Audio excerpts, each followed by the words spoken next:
Hello, everybody. Welcome to another episode of Spring Fever. As always, it is me, XFL Jim. Ladies and gentlemen, this is the XFL. I am joined, as always, by the man, the myth, the legend. It is Erik, a.k.a. Uncle Rico. Whoa.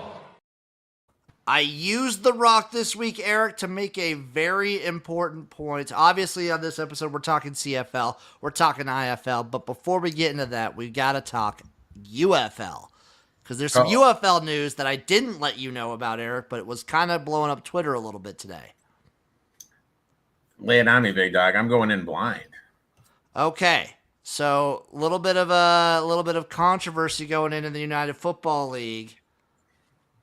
What we had right now that came out today, I'm looking up the tweet. According to military.com, it looks like the Army is not super happy with the product they got out of the UFL, the return on investment, according to one Mike Florio. Now, I do take everything Florio says about spring football leagues with a grain of salt because he is a bitch. Why would they be upset? What was their deal? The big thing it looks like, so they expected recruitment to go up. It did not. Somehow they figured recruitment actually, quote unquote, went down.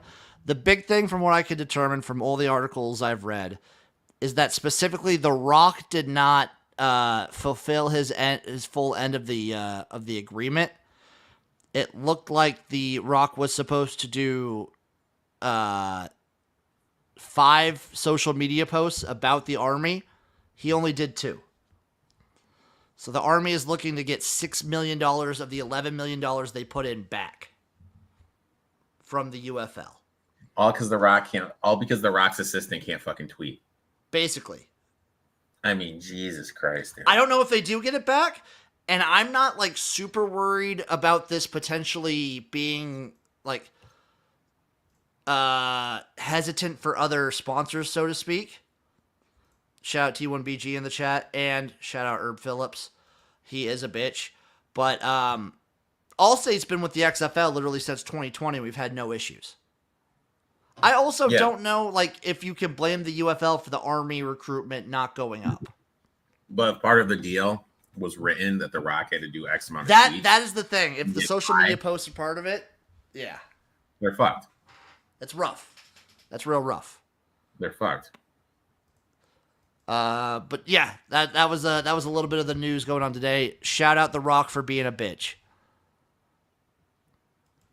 Now to talk CFL though. Looking back, turning the page backwards. We just got through week 8, Erik. Let's go through it. Game number 1. The Rough Riders fell to the Montreal Alouettes. The Owls won it 20-16. Story of the game. For this entire game, it has to be Davis Alexander coming in the second half and cleaning up this team. He went 178 and 2 touchdowns and a half. The Rough Riders had no answer for him. Do you think there's a quarterback controversy moving forward or not so much? They were talking about it some people were saying even if Cody Fajardo could come back, is he better? Yes. Cody Fajardo is the best quarterback on this roster. Obviously, between Caleb Evans and Davis Alexander, you play Alexander until he doesn't get hot. The thing with the CFL is we've seen this plenty of times with guys before. They get hot for a game or two, and then they kind of fall back down to earth.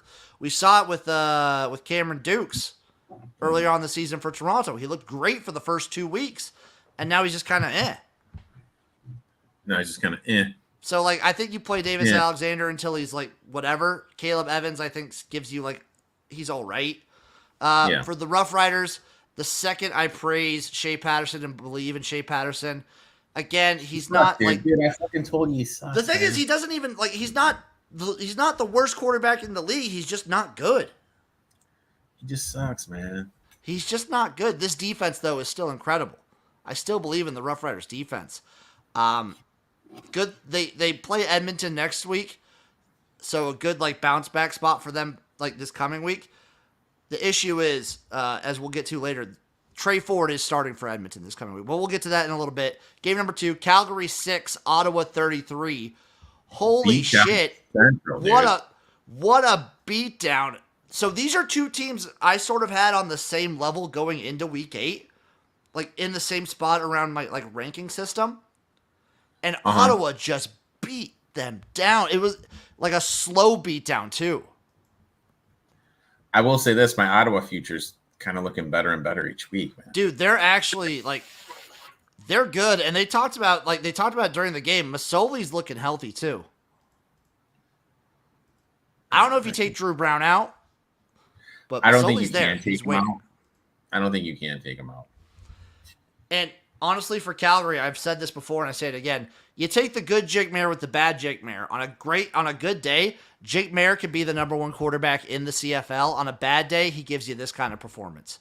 He was missing wide open dudes. It's Jake Maier, baby. He's crazy. He's so entertaining to watch. He's very, very fun. So what that means is watch out for the next game Calgary plays. Game number 3, Saturday, an overtime game. Winnipeg loses to Toronto 14-16. This game was dumb. This game was so dumb. I'm not gonna lie, Jim. I didn't watch one snap of it. Crazy ending to the game. Weird interceptions. It's so stupid. And then the usually solid Sergio Castillo in overtime misses the kick.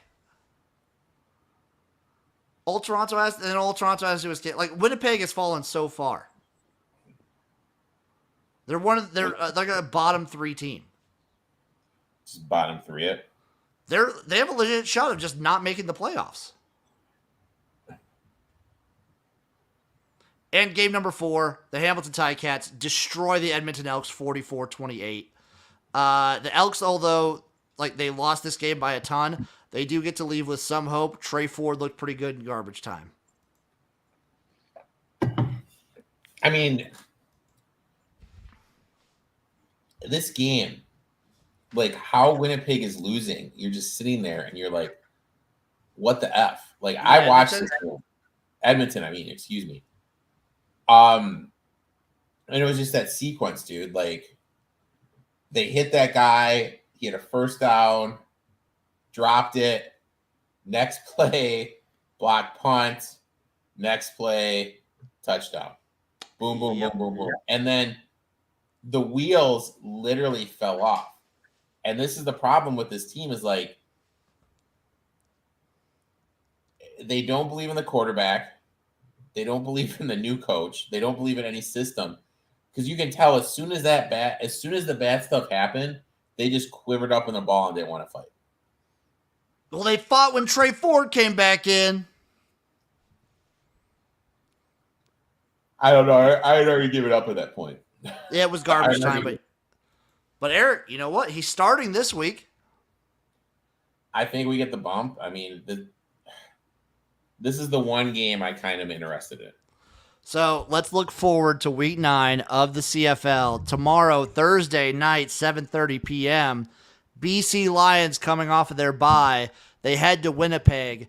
The Lions are 5-point road favorites, over under set at 50, plus 200 on the money line for the Bombers. I have nothing in that game. I'm going to take the over. Give me over 50. Give me over 50 here. Give me over 50. And you know what else, Eric, I'm going to take in this game? I am also going to take Vernon Adams over 330.5 passing yards. Really? Yep.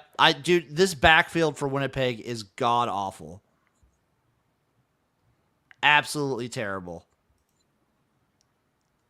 Zach is correct. The Lions are a tough team, and they put up numbers. This offense, I think, is going to cook. Friday, August 2nd, Montreal, Hamilton. The Alouettes are 5.5-point road favorites, over under 51, plus 200 on the money line. This sucks, Eric. These are two teams I would have loved to fade coming into this week. Yeah, and I really don't know what's going on in Montreal's quarterback position. Hamilton looks so good. But all of that was Edmonton.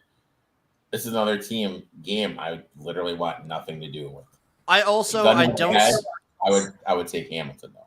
I don't see Bo Levi Mitchell putting together 2 good games in a row. Give me Montreal minus the 5.5 because it makes so much sense to take Hamilton. I'm doing the double reverse on myself and taking Montreal.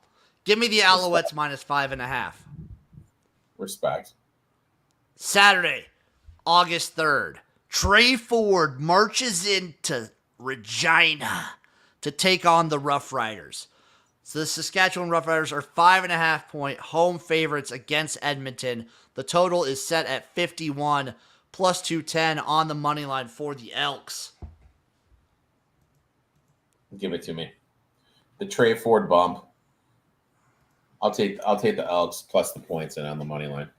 I will take the Elks plus the points, not touching the money line. I will also do the unthinkable, Eric. I will take Shea Patterson over 256.5 passing yards. Oh, Jim. I love you, buddy. Good luck Eric, with that. this defense is so terrible. Jim, you're my boy. Good luck with that. I will also take a little, I'm going to take something here too. I'm going to take, where's my boy? Curly Gittens Jr. anytime touchdown plus 225. Respect. And I will also take Dakota Prukup first touchdown plus 900. Dakota. Yeah, I love how you can get like the quarterback touchdown props in the CFL because they have those short yardage guys. Dakota. I had a question. I talked about this on another show once, Eric. Do you ever see the NFL doing anything like having a short yardage quarterback specifically? Yeah, eventually. I mean, some teams already do. I guess some kind of do. Well, So no, like, I mean, the only team that really does was the Saints last year. And I mean, I don't think we will just because it kind of limits what teams can do and like what teams it takes up like a roster spot. Yeah. For the so yeah. I changed my mind. Zach says Taysom Hill maybe. See, Taysom Hill's the option, but like Taysom Hill's just a gadget player you can put anywhere. I think Taysom Hill sucks.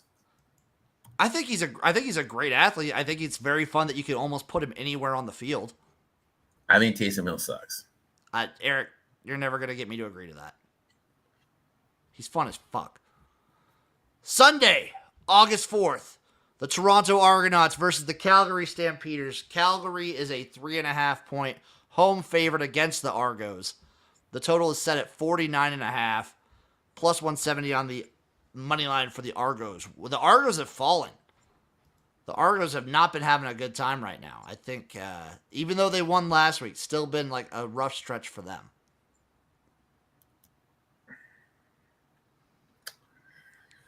Oh, Jimmy, what are we gonna do with this game? I don't know what the Argos are doing at quarterback, dude. I don't know. I have no idea. So they started Arbuckle last week, but guess what? Both guys get playtime because this team is like faltering on offense. And the weird thing is, and Calgary looked awful last week. When we look at the schedule, Tiger Cats and Alouettes play a double back-to-back. So do the Stamps in Toronto. Yeah. Weird. I want to take the Stamps. I really do, but I can't. So I don't like where both these teams are right now. I'll throw a dart on the wall, Eric. I gotta pick every game. Give me Toronto just on the money line. I'll take it. You'll do it. I like Toronto's defense. I like a lot of weapons they have. Calgary, this is like a good Jake Mayer week potentially. Shit. I might be rethinking it. Flip that, reverse it. Good Jake Mayer week. Give me Calgary minus the 3.5. Give me over 49.5. And I like it. And Jake Mayer over 1.5 passing touchdowns. Oh, Jim, you're my boy, Jim. You're my boy. You know who's our boy, Eric? That would be Royal Retros, the presenting sponsor of Spring Fever. Shout out Royal Retros, the best merch in the game. Go there. They got everything from the Seattle Sea Dragons to the Tampa Bay Bandits right there at Royal Retros. When you go there, use promo code SPRINGFEVER for 10% off at checkout. We greatly appreciate the love that they have for us. Tether TV in the chat is asking, can't wait for college football to start. Boomer fucking Sooner boys.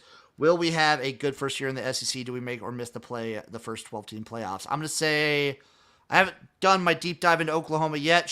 Check out the College Football Tailgate everywhere you can find podcasts and shows. I'm going to say miss. Oh, they're missing it. Zach chiming in. They throw a lot of backup quarterbacks in and short. Yes, they do. Yes, they do.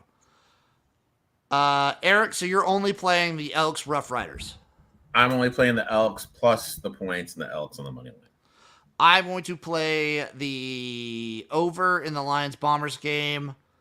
I am going to play, obviously, Vernon Adams over passing yards as well. I play the Montreal Alouettes minus 5.5 versus Hamilton. And I played Edmonton plus 5.5 versus Saskatchewan, but Shea Patterson over passing yards. And I am playing the Stampeders minus 3.5 and Jake Mayer over 1.5 passing touchdowns. We move on to Eric's favorite part of the show. We build. Well, tell the TV. I said miss for now. I don't know. I haven't done the dive on Oklahoma. Eric's going to be strong in his convictions. But today we are building another DraftKings lineup. Eric, we need to redeem ourselves. We've had 2 weeks in a row of not great lineups. Yeah. We need the redemption. I'm trying to find the stat page I look at. Pull that stat page up, Eric. And don't worry, guys. After this, we are talking Indoor Football League. Great playoffs so far. I'd say great. The games are great. I'll say something when we get to there. The broadcast for the IFL. Not it. Hasn't been it. It's been a week. I can't find what my shit. Eric, you should have these bookmarked. Jim, I'm battling here, Jim. You got to have the bookmarks, baby. You need Jim, the bookmarks. I'm battling, Jim. I'm deep. All right, so start at the quarterback position. The $1 million question is, do you want to pay up for the Lions quarterback or not? Oh, God. So looking at the slate, based on what you said, the 3 quarterbacks that you like the most are the Lions quarterback, the Stamps quarterback, or the Rough Riders quarterback. I also, update. I didn't see this until right now. Cody Fajardo is out of injury reserve, so he's back, potentially. But Cody's back, okay. The question is he 100%? I don't think so. So Fajardo's in against Hamilton. So Fajardo is in against Hamilton. I think, if you want my honest opinion, Eric, I think you have 3 options. Yeah. I think you pay up for Vernon Adams, you take the shot on a Jake Mayer good week, or you take a shot on Tre Ford. The issue with Tre Ford, there's issues with each one. Vernon Adams, obviously, you're paying $12,500. Mm-hmm. Jake Mayer, again, there's a shot that he just doesn't play very well. And Tre Ford, you're up against one of the better defenses if not the best defense in the league. Who does Tre Ford play against? Who do they play? Saskatchewan. They're playing the Rough Riders. And who gives up the most passing yards per game to opposing quarterbacks? Is it the Rough Riders? 319.7. They're just so good about not letting people score, dude. Do we want to risk it and take Tre Ford? Let's take Tre Ford. Let's do it. Let's the Canadian legend. I like it. The Canadian legend. So we got Tre Ford in there.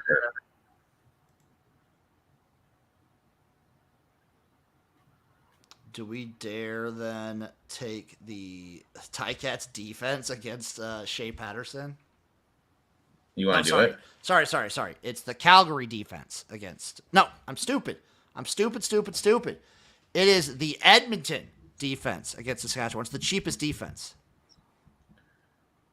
No. Yeah, let's do it. Edmonton against Shea Patterson. Yeah. Let's do it. So we've got Tre Ford in and Edmonton's defense. Average remaining salary, Eric, is $76.20. Okay. Running back position. Ugh. Word. All right, I want the Lions running back. I want BC Stanback, 8,200. William Stanback. Put him in. Boom. He's in. I like that pick a lot. I was eyeballing him too. All right, now I want a wide receiver to stack with Adams. Not with Adams, with Ford, excuse me. Okay, I feel like let me see who got the ball a lot last week. Because like him, Ford and McLeod Bethel Thompson have like different guys that they really target, I think. Let me see who did really well last week, stats wise. I like Curly.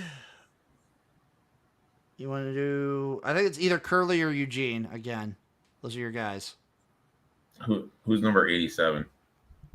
I think that's Eugene, isn't it? Yeah, it's Eugene Lewis. All right, let's go with him. Let's go Eugene Lewis. Cool. Yeah.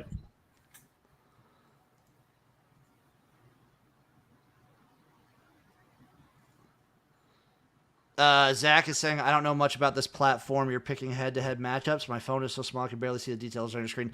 Sorry, Zach, if you're watching on your phone. This is DraftKings. We're doing daily fantasy. So we just we're picking about how the individual players do in their games this weekend. If you've ever played daily fantasy. Eric, for those people who might not know, you want to do a quick rundown on just what daily fantasy is?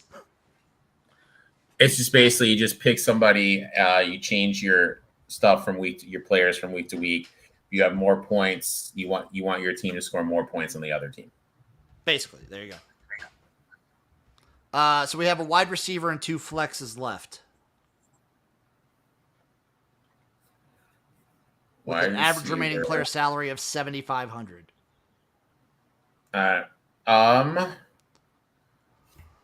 No, we did the Edmonton's defense, correct? We have the Elks defense. And who did who does Calgary play against? Calgary plays against Toronto. Give me a Toronto wide receiver. Toronto wide receiver. Ooh, hasn't been a great couple weeks. We could go Janarian Grant. We could go DeMonte Coxey. Those are probably your 2 options there.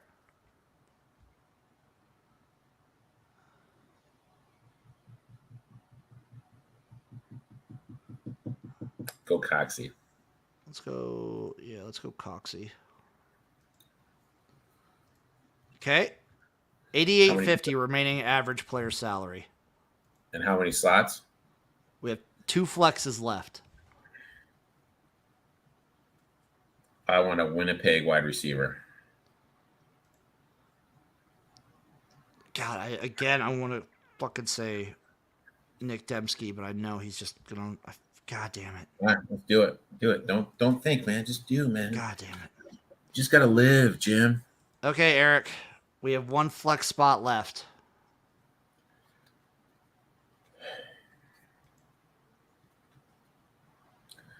Who does Hamilton play? Montreal. Give me a Montreal wide receiver. Montreal wide receiver. I would say Walter Fletcher is our guy. He's the running back, though. Again, we've gone Rambo every fucking week. We can't go Dembski and Rambo again. We can't. All right, well, then go with that Fletcher guy. You want to go running back Walter Fletcher? Yeah, just got to live, man. I like this lineup, Eric. The only worry I have is we don't have a receiver from BC, but that's yeah. That's my only. You know worry. what? We got their running back. We'll see what happens. We got the running back, but yeah, we have a running back. I'm going to say this. I'm going to have another lineup out there. I'll figure out a way to get McKinnis in there. I got to get a McKinnis. I will figure out some way to do a Vernon Adams McGinnis stack in one of my lineups. Oh, Jimmy. I love you, dude. Oh, I'm going to be paying up for it, though. So our lineup, Eric, for the people out there, Tre Ford, quarterback, William Stanback, running back, Eugene Lewis, receiver, Deontay Coxey, Walter Fletcher, Nick Dembski, and the Edmonton Elks defense. Go get you some, folks. Up next, though. Make sure you send me that screenshot, buddy. I will send you the screenshot, Eric. Now we move on to the Indoor Football League, who just had their quarterfinals last week. Game by game. Before any of that, I just have to say, so they partnered with Stadium for the broadcast. Yeah. These games were awesome. A lot of the games were very close, very entertaining. The broadcasts were terrible. Like audio cutting out, not starting on time. They were awful. The IFL even came out and apologized. You don't want to see it. You can't have that shit. It is an awful look when you're like, hey, our announcers suck. My bad. Not even the announcers. They were just saying the broadcast itself, like the actual visuals. Jesus. Like the audio just wasn't there for some games. It was terrible. Luckily, the championship game is going to be on CBS Sports Network. Okay. But here are the games that we had. Quad City Steamwheelers fell to Green Bay Blizzard 34-23. The Massachusetts Pirates beat the Frisco Fighters 53-50. The Rattlers beat the Vegas Nighthawks 39-38. And the San Diego Strike Force won 49-40 over the Bay Area Panthers. So your conference championships are set. You have the Massachusetts Pirates at the Green Bay Blizzard and the San Diego Strike Force at the Arizona Rattlers.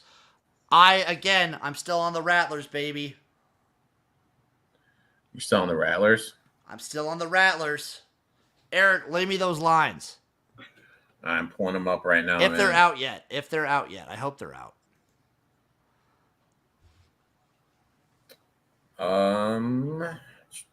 Search. Let them be out, please. I'm looking, brother. Give them to me. Brother.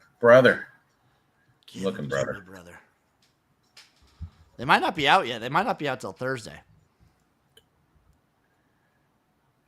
I have. Oh, here we go. Arizona Rattlers against the San Diego Strike Force. Yes, sir. Yes, sir. Over under 89.5. I like it. Arizona laying 3. Yeah, give me the over and no, sorry. Give me the over. Give me the over in a conference championship game. Give me the over. Give me Arizona. Massachusetts Pirates, Green Bay Blizzard. Over under 81.5. Green Bay laying 7. Give me the Mass Pirates money line. Zach says, I know nothing about the IFL. The games are always high scoring. This is indoor arena football. Little to no defense. Defense optional, my friend. It's nothing to see these games go over 70 all the time. Give me the Pirates on the money line. So I'm calling the Pirates versus the Rattlers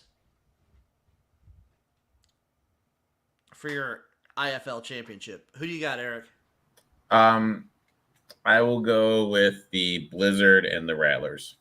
I respect it. Folks, that'll do it for this episode of Spring Fever. We appreciate everyone watching. We appreciate you listening. Go give Eric a follow at Utah21 Sports. Give me a follow at XFL Jim. Go to Royal Retros and get some nice, awesome merch out there. We love you guys. We'll see you next week for another fun episode of Spring Fever. Bye-bye, everybody.